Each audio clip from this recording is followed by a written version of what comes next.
ওই অসভ্য লোকটাকে বলছিস আমার শ্রাবণ? এটা বাড়ি থাকলে তোকে ইচ্ছা মতন মারতাম। দুজনের কথার মাঝে হিয়ার ফোন বেজে ওঠে। হিয়া ফোনের দিকে তাকিয়ে দেখে প্রাইভেট টিচার রিমন কল দিয়েছে। রিমন আরেক দিকে আবার হিয়ার খালাতো ভাই। হিয়া কলটা রিসিভ করে বলল, আসসালামু আলাইকুম ভাইয়া। ওয়ালাইকুম আসসালাম। তোরা কই, আসবি না আজকে? ভাইয়া আসছি, তাড়াতাড়ি আয়। হিয়া ফোনটা ব্যাগে রেখে নেহাকে নিয়ে ভেতরে চলে যায়। প্রাইভেটে এসে রিমনকে স্যারই বলে, আর আপনি করে বলে। আর যদি বাইরে অথবা বাড়িতে থাকে তখন তুমি করে বলে। স্যার আসবো? হ্যাঁ এসো। এত দেরি করলে কেন বলো তো? স্যার ড্রাইভারের আসতে দেরি হয়ে গেছে তাই। ঠিক আছে বসো। হিয়া নেহার সাথে পেছনের একটা বেঞ্চে বসে। ক্লাসটায় 15 জনের মতো স্টুডেন্ট হবে। এর মাঝে আবার 6 জন ছেলেও আছে। ওরা ওদের মতো আলাদা বসে রয়েছে, আর মেয়েরা এক সাইডে বসে। অবাক্যর ব্যাপার হলো হিয়া এখানে এসে শ্রাবণকে দেখতে পায়নি। নেহা ও কিছুকি হয়ে আশেপাশে দেখছে, কিন্তু পাচ্ছে না। শেষে বুদ্ধি খাটিয়ে স্যারকে জিজ্ঞাসা করলো, স্যার একটা কথা জিজ্ঞাসা করবো? করো, তবে ভুলভাল কিছু জিজ্ঞাসা করলে কান ধরাবো। না স্যার, ভুলভাল না। আসলে বাইরে যে একটা গাড়ি রয়েছে ওইটা কার? রিমন হেসে বলল, ও ওইটা ওইটা আমার বন্ধুর, অনেকদিন পরে দেখা হয়েছে। ও স্যার, উনি কি চলে গেছেন? রিমন হিয়ার দিকে তাকিয়ে বলল, হিয়া বই বের করো। রিমন প্রশ্নটা এড়িয়ে গেল। পড়ানো শেষ হলে সবাই চলে গেল। হিয়া নেহাকে নিয়ে বসে রইল। সবাই গেলে রিমনকে শ্রাবণের ব্যাপারে জিজ্ঞাসা করবে। এর মাঝে ওদেরই ক্লাসমেট রাকিব হিয়াকে বলল, হিয়া একটু বাইরে আয় তো, কথা আছে। ঠিক আছে, বাইরে দাঁড়া। সবাই চলে গেল। রিমন ল্যাপটপ খুলে বসলো। হিয়া নেহাকে নিয়ে ওর সামনে এসে বলল, ভাইয়া তোমার সাথে একটা কথা আছে। কি কথা বলো? কোনো পড়া বুঝিসনি? পড়া না, অন্য বিষয়ে বল। ভাইয়া বাইরে যে গাড়িটা, মানে শ্রাবণ, উনি কি তোমার ফ্রেন্ড? রিমন ল্যাপটপ চাপিয়ে হেসে বলল, না, দুলাভাই হয়। হিয়া এমন কথায় ভেবাচাকা খেয়ে যায়। নেহা ঠাস করে বলে উঠল, দুলাভাই বলতে হিয়ার জামাই নাকি? রিমন হেসে বলল, নেহাই ভালো বুঝেছে। হিয়া দুজনের দিকেই তাকালো। এরপর বিরক্ত হয়ে বলে উঠল, বুঝতে পেরেছি, সব ওই অসভ্য লোকের কাজ। আর ভাইয়া তোমাকে নিশ্চয়ই এখানে এসে কান পড়া দিয়ে গেছে। কি বলেছে বলো? আরে যা বলার বলে গেছে, ওসব তোকে শুনতে হবে না, এখন যা। ভাইয়া বলো না, না হলে কিন্তু তোমার খবর আছে। রিমন হেয়ালি করে বলল, তুই যে কি করতে পারবি তা আমার জানা আছে। আর শোন, তোকে একটা কথা বলি, শ্রাবণ অতটাও খারাপ না যতটা ভাবছিস। হিয়া নেহার হাত ধরে রাগে গটগট করে বেরিয়ে যায়। যাওয়ার আগে রিমনকে বলল, তোমার বেতন দেব না, দেখো। তুই না দিলি, যা। হিয়া ধূপধাপ পা ফেলে চলে আসে। বাইরে তাকাতেই দেখে রাকিব বাইরে দাঁড়িয়ে আছে। হিয়া রাকিবকে বলল, এই রাকিব, কি যেন বলবি? শোন, কিছু নোট লাগবে। রিমন স্যার বলল তোর কাছে পাওয়া যাবে, দিস তো। হিয়া নেহা আর রাকিব তিনজনে হাঁটতে থাকে। হিয়া রাকিবের কথার উত্তর দেয়, নোটগুলো বাসায় আছে। তাহলে ছবি তুলে দিস। ঠিক আছে। হিয়া নিজেদের বাসায় চলে আসে। এর মাঝে শ্রাবণকে দেখতে পায়নি বলে মনে মনে মহা খুশি। হিয়া ওদের ফ্ল্যাটের মেইন দরজা খোলা পেয়ে ভেতরে ঢুকে কাব্যকে দেখে।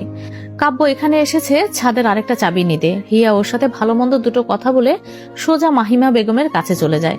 সেখানে তার মাকে বলল, আম্মু তোমার সাথে কথা আছে। কি কথা বল? আম্মু, আমি রিমন ভাইয়ের কাছে পড়বো না, ভাইয়া জ্বালায়। তাহলে কার কাছে পড়বি শুনি? মাহিমা বেগম কথাটা বলতে বলতে ড্রয়িং রুমে আসে। ড্রয়িং রুমে তখন কাব্য বসেছিল।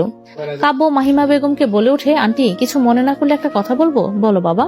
আপনি চাইলে হিয়াপু আমার কাছে অথবা ভাইয়ার কাছে পড়তে পারে, যদি কোনো সমস্যা না থাকে। মাহিমা বেগমের কাব্যর কথাটা শুনে মন খুশিতে ভরে উঠল। এরপরে হিয়ার দিকে তাকিয়ে বললেন, কিরে পড়বি? হিয়া অসহায় হয়ে মায়ের দিকে তাকায়। মনে মনে বলে উঠল, এর থেকে তো রিমন ভাইয়ার কথাও মজা লাগতো। না ভাই, আমি রিমন ভাইয়ের কাছেই পড়বো, কিন্তু আম্মুকে এখন না করবো কি করে? মাহিমা বেগম আবারও বলে উঠলেন, কিরে পড়বি কি? হিয়া দোটানায় পড়ে গেল। রিমনের সাথে শ্রাবণের ফ্রেন্ডশিপ জানার পরে ঠিক করেছিল রিমনের কাছেই পড়বে না, কিন্তু কাব্যর থেকে এই কথা মোটেও আশা করেনি। আরেকদিকে তার আম্মু জিজ্ঞাসা করছে পড়বি কিনা। হিয়া খুব কষ্টে হাসার চেষ্টা করে বলে উঠল, আম্মু আমি তো রিমন ভাইয়ের কাছে পড়ছি, তাহলে আবার অন্য কোথাও পড়বো কি করে? মাহিমা বেগম বললেন, তুই না মাত্র বললি ওর কাছে পড়বি না? আম্মু মজা করে বলেছি, জানোই তো ভাইয়ার সাথে কেমন ঝগড়া বাঁধে আমার। বুঝেছি। মাহিমা বেগম ছাদের আরেকটা চাবি কাব্যর দিকে এগিয়ে দিয়ে বললেন, এই যে ছাদের চাবি। ধন্যবাদ আন্টি, আসি। আর মাঝে মাঝে আমাদের ফ্ল্যাটে আসবেন। আচ্ছা, আর তোমরাও এসো। কাব্য চলে যাওয়ার জন্য পা বাড়িয়ে আবার পেছনে ফিরে বলল, আন্টি হিয়াপুর তো সামনে পরীক্ষা, সেক্ষেত্রে যদি পড়া নিয়ে কোনো সমস্যা হয় তাহলে ওপরে যেতে বলবেন।